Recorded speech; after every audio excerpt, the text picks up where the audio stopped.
When you hear something is a product of its time, it's usually a caveat, saying this has aged poorly, this clashes with what is considered acceptable now, but we are all products of a time. Our time has a beginning and an end, which is not the most fun thing to think about, but there is a block of time that is ours. The history that happens, the memories we make, the lives we impact, the times we live in, live through, inform our experience. This is something that we've touched on before. We made a video on ephemerality and collecting. Many people collect relics from their childhood to preserve their past, to keep their memories close. They put their memories in these items, something that has been done since the dawn of time, totally normal, totally healthy, until it isn't. I can't say I blame them, but some people can't deal with the present, or the idea of a future, and so they go back. They hyperfixate on the past, their version of the past, to the point where they won't even let themselves enjoy the present. How can they? The past was so much better, that's where they are comfortable, that's where they're alive, and that is what we're going to be talking about today on the videocast. The different ways we become addicted to the past, and how nostalgia traps us in a sort of false sense of reality. As always, I am your host Brian. This video was made possible by our patrons over at patreon.com/pixelportraits. That is how you can support us and get access to tons of exclusive videos, as well as digital versions of my book, The Nostalgia Economy. Physical copies are also available. Also, we are now on Blue Sky. Not sure exactly why. I saw what happened the last time social media started, but I have been having a lot of fun posting nostalgia, obscure media, updates, and more. So come on over and join us. Now, the past. Personally, I am not someone who lives in the past. This may sound funny considering what I do. I work with the past, but I don't live there. Nostalgia is my gimmick, it's one of my gimmicks. I am someone who processes a lot of information, not only in my day-to-day life, watching, scrolling, but obviously what I do here, and especially on our other channel, I take in a lot of visual and auditory information. I process it, package it, upload it, hopefully entertain some people, but it's all done in a very modern way. It's online, we have been connected, me and you, through algorithms.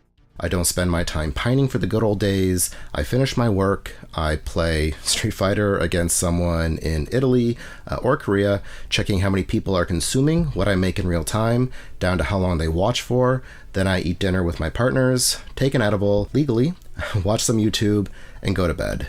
I'm a modern person, the modern man. It's a good life, great life, very privileged. I could do without the constant dread. But that's true of any time. There is a lot of it now, collective experiences, collective trauma, but I'm pretty satisfied. Wish things were a little more stable, but no real desire to go back. Of course, that doesn't mean I can't be obsessed with the past. With what I do, I get an idea, and I absolutely have to find that clip, that perfect clip, that memory or pattern, rhythm, that conveys what I'm trying to say. It might not exist, it's not always from memory, it's an idea that I assume has to exist, it has to be out there, because I thought of it, and I go searching for hours. Sometimes I find it, sometimes I don't, but I look for it. Obsessively. I don't hate the past. I love the aesthetics of my childhood. Nothing calms me down more. I'm happy to have lived in a time that straddled such a massive shift, the move online. I got to experience the early internet and the world before, so I get it. I'm not coming at anybody who believes life used to be better here, because maybe it was. Subjectively, my life is great. That is not true for everyone, but this is a bad time, even in my shortish timeline. Not quite the worst I've lived through, but we're very quickly getting there. It's at the point where if you were to take someone from even a decade ago and drop them into now, they'd be shocked at what's happened. Sure, that's true of any decade, 85 to 95, 95 to 05 to 2015, but the last 10 years have been particularly rough.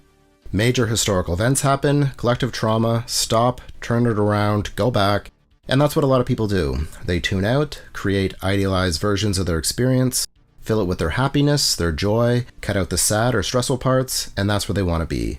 That's where and how they live. Again, these things are subjective. Everyone experiences and remembers things differently. Robots are even remembering our past now. Think of those gaudy AI renditions of the past, the pastiches of references from the 80s or 90s, presented as our childhood, shared by many people who were barely alive, as if this is what life looked like. It wasn't like this. Modern aesthetics inspired by the past now inform people's perception of it. It's what AI is ripping off. It's creating, and I use that term very lightly, a version of the past that didn't exist, which is very similar to what we do.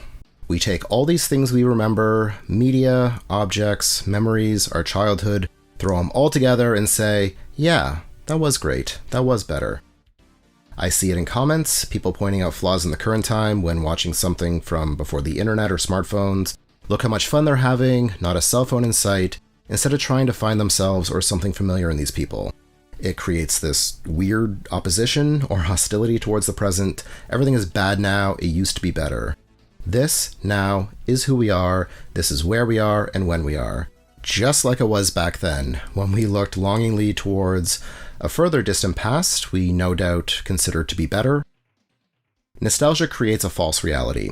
Not that memories are wrong or that things in the past didn't happen, but it alters our perception of now. The past has been processed, contextualized, it's been allowed to be forgiven, it's judged fairly, and heavily edited in our minds. This has been repeated generation after generation.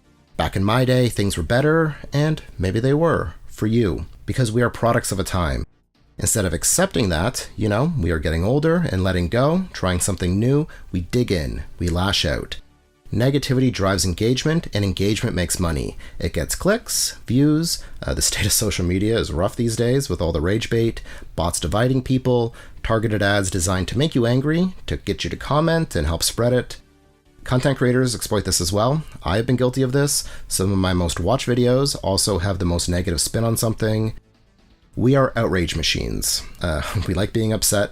Sometimes we can't help ourselves and we spiral, doom scrolling, constantly refreshing the news, reading comments, upsetting ourselves. It's a cycle. It's an awful cycle. And so we look to the past, better times, or what we thought as better times, to distract us, even if it is a manufactured reality. Because distractions are important. I have always had a great memory, but sometimes I forget that people forget. I take for granted that not everybody watches hours of TV broadcasts from the 90s every day, or lives so closely to this stuff, so when they do see something they remember but forgot, they get that dopamine hit. They are back there.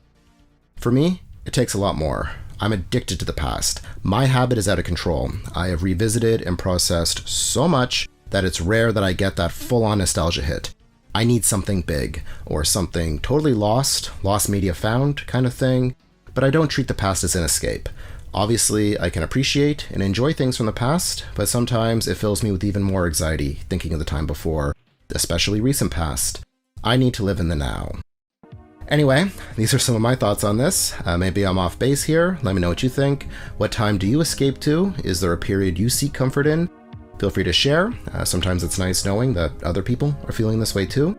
Be sure to thumbs up this video, subscribe, share, and if you have the means, please consider supporting us. I should have a video up on Patreon in the next week, further exploring fast food promotions. $5, you can get access to that and over 100 other videos, my book, The Nostalgia Economy, and help keep all of this going. Patreon.com/PixandPortraits. As always, thank you so much for your interest in this channel, and thanks for watching. Stay safe out there.